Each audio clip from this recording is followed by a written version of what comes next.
আপনি কি জানেন শ্রীকৃষ্ণের হৃদয়ে রাধার স্থান কেন এত গভীর ছিল? কেন রুক্মিণী দেবী নিজেই রাধারানীকে আমন্ত্রণ জানিয়ে তার আগমনের পর নিজের কক্ষের দরজা বন্ধ করে দিয়েছিলেন? আর কি দেখেছিলেন তিনি যা তার জীবনের সবচেয়ে বড় উপলব্ধিতে পরিণত হয়েছিল? আসুন শুনি রাধাকৃষ্ণ প্রেমের এক অপূর্ব লীলা। একদিন শ্রীকৃষ্ণের মুখে বারবার রাধা নামটি শুনে রুক্মিণী দেবীর মনে গভীর কৌতূহল জাগল। তিনি বিনয়ের সঙ্গে জিজ্ঞাসা করলেন, প্রভু, এই রাধা কে? শ্রীকৃষ্ণ মৃদু হেসে বললেন, রুক্মিণী, রাধা কে তা কথায় বোঝানো যায় না। রাধাকে জানতে হলে তাকে নিজে অনুভব করতে হবে। এই উত্তর শুনে রুক্মিণী দেবী সিদ্ধান্ত নিলেন, যার স্থান স্বয়ং শ্রীকৃষ্ণের হৃদয়ে, তাকে একবার অবশ্যই দর্শন করবেন। তাই তিনি অত্যন্ত স্নেহ ভরে রাধারানীকে দ্বারকায় আসার আমন্ত্রণ পাঠিয়েছিলেন। রাধারানীও আনন্দের সঙ্গে সেই নিমন্ত্রণ গ্রহণ করে দ্বারকায় পৌঁছেছিলেন। রাজপ্রাসাদের দরজায় এসে তিনি ভাবলেন, এ তো আমার প্রিয়তম শ্রীকৃষ্ণের আবাস।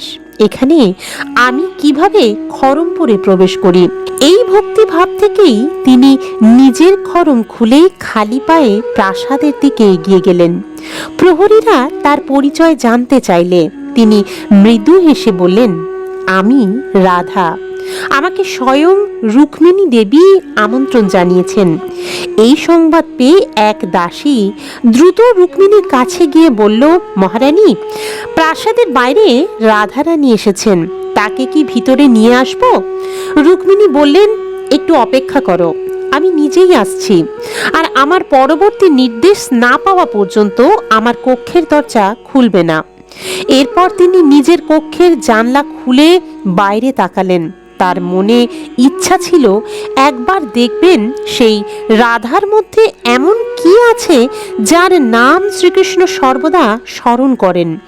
তিনি দেখলেন প্রখর রৌদ্রে রাধারানী খালি পায়ে দাঁড়িয়ে আছেন। মনে হলো নিশ্চয়ই তার পদযুগল দগ্ধ হয়ে যাচ্ছে, কিন্তু পরক্ষণেই তিনি বিস্মিত হলেন। রাধার মুখে কষ্টের কোনো চিহ্ন ছিল না, বরং তার মুখমণ্ডল অপূর্ব ঐশ্বরিক জ্যোতিতে উদ্ভাসিত ছিল। ঠিক তখনই রাধার দৃষ্টি একটি ময়ূরপঙ্খীর ওপর পড়ল। সেটি দেখেই তার মুখে ফুটে উঠল এক অনির্বচনীয় প্রেমময় হাসি। সেই হাসির মাধুর্যে রুক্মিণী এতটাই মোহিত হয়ে গেলেন যে কয়েক মুহূর্ত কখন ঘন্টায় পরিণত হয়ে গেল তিনি বুঝতেই পারলেন না। হঠাৎ তার মনে পড়ল রাধারানী এখনো বাইরে অপেক্ষা করছেন। তিনি দ্রুত ছুটে এসে বললেন, রাধা, আমায় ক্ষমা করে দাও, আপনাকে অপেক্ষা করতে হয়েছে এখানে অনেকক্ষণ যাবৎ। রাধারানী শুধু মধুর হাসিতে তার দিকে তাকালেন।